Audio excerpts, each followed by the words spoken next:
जय माता दी दोस्तों, तपोभूमि क्लासेस में मैं अवधेश भदौरिया आप सभी का स्वागत करता हूं। Uttar Pradesh sub inspector exam का नोटिफिकेशन आ चुका है वर्ष 2020-21 के लिए और कुल लगभग 9,500 पदों के लिए आपकी वैकेंसी निकली है।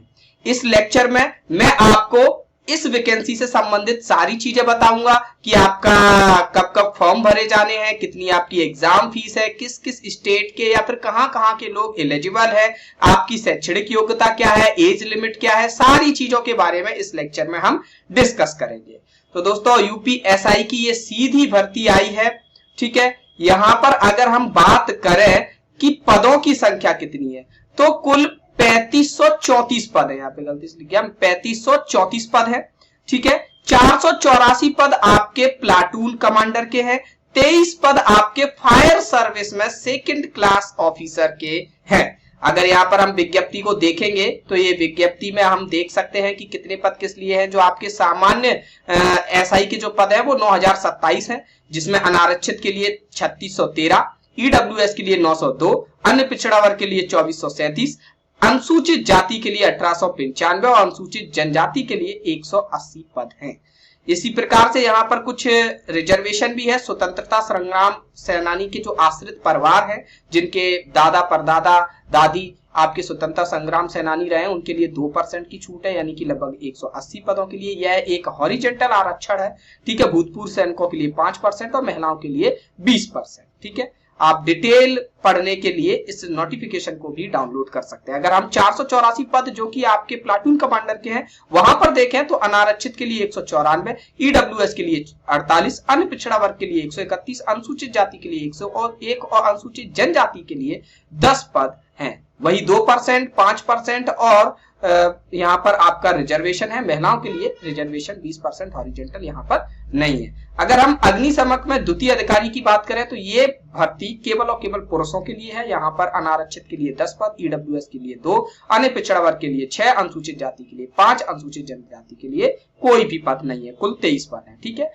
अगर हम देखेंगे सामान्य सब इंस्पेक्टर व पीएसी यानी कि प्लाटून कमांडर के पदों के लिए तो वहां पर शैक्षणिक योग्यता अलग रहेगी और अग्निशमक द्वितीय अधिकारी के लिए शैक्षणिक योग्यता अलग रहेगी। अभी हम शैक्षणिक योग्यता पर भी आगे आएंगे।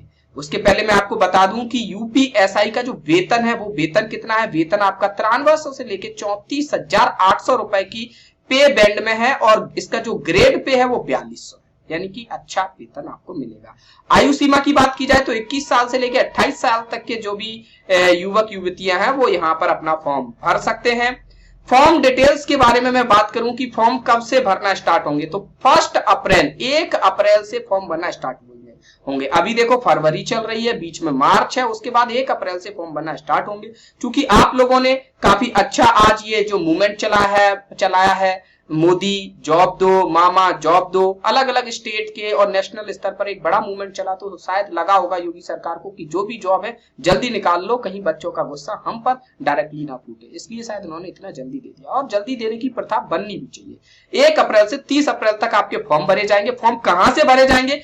UPPV.gov.in से आपके फॉर्म भरे जाएंगे, ठीक है। ये वेबसाइट है उत्तर प्रदेश की। फॉर्म फीस रहेगी आपकी 400 रुपए। 400 रुपए में आपका फॉर्म भर जाएगा, फॉर्म फीस भी सही है। अब देखते हैं हम यूपीएसआई के लिए एलिजिबिलिटी मैं आपको बता दूं, अगर यूपीएसआई और आप अगर बात सबसे पहले हम शैक्षणिक योग्यता की बात कर लेते हैं। शैक्षणिक योग्यता की बात कर लेते हैं। शैक्षणिक योग्यता में अगर हम देखें यूपीएसआई और प्लाटून कमांडर के लिए तो इनके लिए आप बस ग्रेजुएट हो, आप ग्रेजुएट हो, किसी भी स्ट्रीम से ग्रेजुएशन हो कोई मायने नहीं रखता। लेकिन अगर आप फायर सर्विस में जाना चाहते हैं तो आपको क्या है, साइंस बैकग्राउंड से ग्रेजुएट होना पड़ेगा। साइंस बैकग्राउंड में आपका इंजीनियरिंग भी आ जाएगा, आपका बीएससी भी आ जाएगा, ठीक है। तो ये आपकी शैक्षणिक योग्यता हो जाती है। अगर हम देखें कि कौन कौन से लोग यहाँ पर फॉर्म भर सकते हैं तो एज लिमिट आपको पता ही है और भारत के किसी भी राज्य का व्यक्ति यहाँ पे फॉर्म भर सकता है, ठीक है। इवन यहाँ पर तिब्बत के लोगों के बारे में भी दिया गया है, ठीक है। उसको हम देखो यहाँ पर विज्ञप्ति में डिटेल में देख लेते हैं कि एलिजिबिलिटी के बारे में क्या कहा गया है। ये देखो ये देखिए 1 तारीख से 30 तारीख तक रात के 12 बजे तक फॉर्म भरे जाएंगे, 400 रुपए लगेंगे यहां पर, ठीक है। अग्निशमक द्वितीय अधिकारी के लिए आपको ये देखिए बता दिया गया है कि आपका जो है क्या कहते हैं साइंस बैकग्राउंड होना चाहिए। ये देखिए यहां कहीं ऊपर लिखा है, ये देखिए विज्ञान में स्नातक उपाधि है सरकार द्वारा उसके समकक्ष मान्यता प्राप्त कोई अहर्ता। देखिए अग्निशमक का कोई डिप्लोमा भी होता है, ठीक है, फायर उससे रिलेटेड, तो वो भी आपका यहाँ पे बन सकता है, ठीक है। और ये देखिए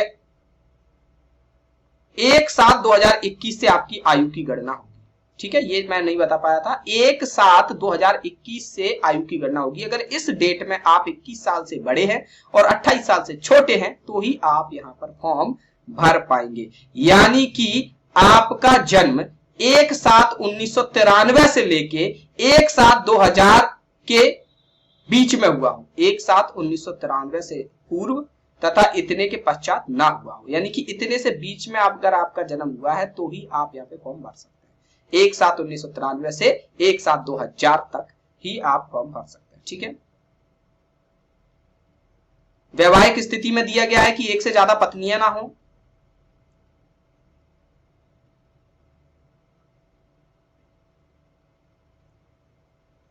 मैं यहां पर आपको क्या दिखाने वाला था, जी हाँ, भारत के किसी भी राज्य का व्यक्ति, अभी मैं आगे दिखा दूंगा उसको, वो काफी नीचे है, ठीक है। आगे हम देखते हैं कि इसके लिए फिजिकल का क्राइटेरिया क्या है, फिजिकल आपका कैसा क्या क्या मांगा जाएगा। तो देखिए जनरल ओबीसी और एससी के लिए, जनरल ओबीसी व एससी के लिए क्या होगा आपका, अगर पुरुष है, पुरुष की हाइट होनी चाहिए 168 सेंटीमीटर और चेस्ट होना चाहिए 79 से 84, यानी मिनिमम आपका 79 सेंटीमीटर का चेस्ट होना चाहिए, 5 सेंटीमीटर का फुलाव होना चाहिए। आपके लिए जो फिजिकल जो टेस्ट होगा उसमें आपको 4.8 किलोमीटर दौड़ना होगा 28 मिनट में, जो कि काफी इजी है, आप कर पाएंगे आराम से। अगर आप एसटी कैंडिडेट हैं और पुरुष हैं तो आपके लिए हाइट में यहाँ पर छूट दी जाती है, 160 सेंटीमीटर की हाइट में भी चल जाएगा और 77 से 82 का आपका चेस्ट होना चाहिए, लेकिन रनिंग में कोई छूट नहीं दी जाएगी। अगर आप जनरल ओबीसी या एससी की फीमेल हैं तो 152 सेंटीमीटर की हाइट आपको जरूरी होगी, 152 सेंटीमीटर की हाइट, और 2.4 किलोमीटर रनिंग आपको 16 मिनट में करनी है, यानी कि जस्ट आधी रनिंग करनी है 16 मिनट में। इसी तरीके से आपका अगर आप एसटी कैटेगरी की फीमेल है, एसटी कैटेगरी की, तो आपको 147 सेंटीमीटर की हाइट में आपको 5 सेंटीमीटर का छूट दी जाएगी।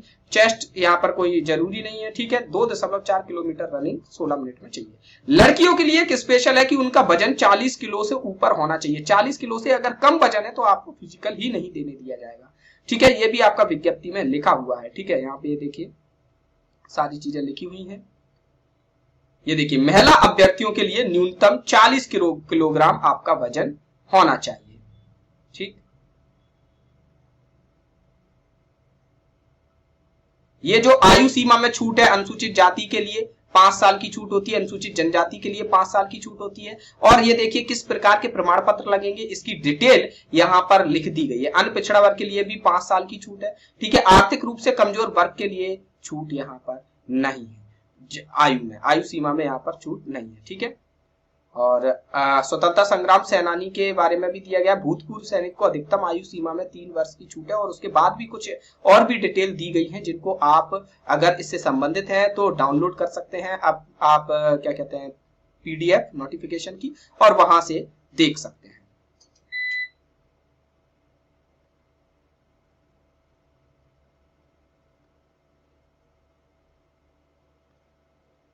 आगे बढ़ते हैं, देखते हैं एग्जाम पैटर्न आपका कैसा रहने वाला है। एग्जाम पैटर्न दोस्तों आपका 400 नंबर का पेपर होगा, 400 नंबर का पेपर। जनरल हिंदी के 100 नंबर रहेंगे, जीके, कॉन्स्टिट्यूशन और मूल बुद्धि, इन तीनों को मिला के 100 नंबर रहेगा। न्यूमेरिकल एंड मेंटल एबिलिटी, गणित आपका 100 नंबर का रहेगा। मेंटल एप्टीट्यूड टेस्ट और लॉजिकल एग्जाम 100 का, यानी कि रीजनिंग आपकी 100 की रहेगी। तो ये 100 नंबर के आपके 4 पोर्शन रहेंगे। और इनका जो सिलेबस है वो सिलेबस भी मैं आपको दिखा देता हूं। सिलेबस आपका यहाँ पे डिटेल नोटिफिकेशन है, उसमें एक एक पॉइंट करके लिख दिया गया है, पूरा सिलेबस आपको बता दिया गया है।